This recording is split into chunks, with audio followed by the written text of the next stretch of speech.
আমাদের প্রিয় নবী বিশ্বনবী মুহাম্মদ রাসূলুল্লাহ সাল্লাল্লাহু আলাইহি ওয়াসাল্লামের আচরণ কেমন ছিল আমার প্রিয় নবীজির আচরণ। আমরা যদি কোরআনকে জিজ্ঞেস করি যে কোরআন তুমি বলো তো বিশ্বনবী সাল্লাল্লাহু আলাইহি ওয়াসাল্লামের আচরণ কেমন ছিল, কোরআন খুব প্রিসাইজলি আমাদেরকে জানায় এবং বলে যে ওয়া ইন্নাকা লাআলা খুলুকিন আযীম। এর অর্থ হচ্ছে নবী হে, নিশ্চয়ই আপনি নৈতিক চরিত্রের সর্বোচ্চ মানের উপর প্রতিষ্ঠিত। সুবহানাল্লাহ। চারিত্রিক মাধুর্যতা, চারিত্রিক নির্মলতা, উন্নত চরিত্র, সর্বোত্তম চরিত্র বলতে আমরা যা বুঝাই তার সবটা দিয়ে আল্লাহ তাআলা বিষ্ণু সাল্লাল্লাহু আলাইহি ওয়াসাল্লামের চরিত্রকে নির্মাণ করেছেন। বিষ্ণু সাল্লাল্লাহু আলাইহি ওয়াসাল্লামের মাথার চুল থেকে পায়ের নখ পর্যন্ত একটা কলমের কালির ডট ফেলার ক্ষমতা বিশ্বের কারণে, ঠিক কিনা বলেন?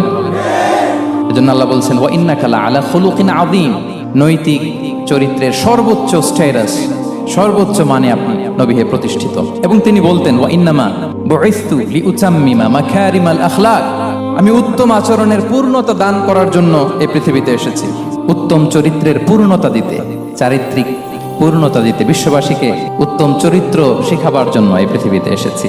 এবং আম্মা জান আয়েশা রাদিয়াল্লাহু তাআলা আনহাকে যখন জিজ্ঞেস করা হতো যে হে আম্মা, আপনি বলেন তো আমাদের নবীজির চরিত্র কেমন ছিল, কাইফা কানা খুলুকু রাসূলিল্লাহ, কেমন ছিল নবীর চরিত্র, সাহাবারা বড্ড আগ্রহ নিয়ে জিজ্ঞেস করতেন।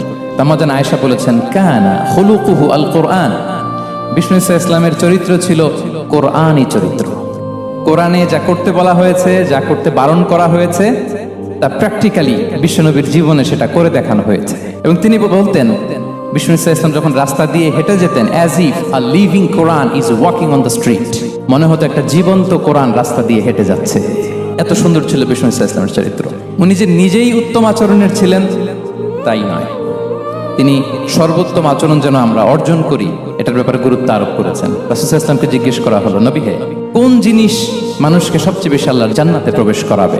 জিজ্ঞেস করা হলো নবী কোন জিনিস মানুষকে বেশি জান্নাতে ঢুকাবে? বিষ্ণু বললেন তাকওয়াল্লাহ ওয়া হুসনুল খুলুক। এক হচ্ছে আল্লাহর ভয়, আরেক হচ্ছে সুন্দর আচরণ।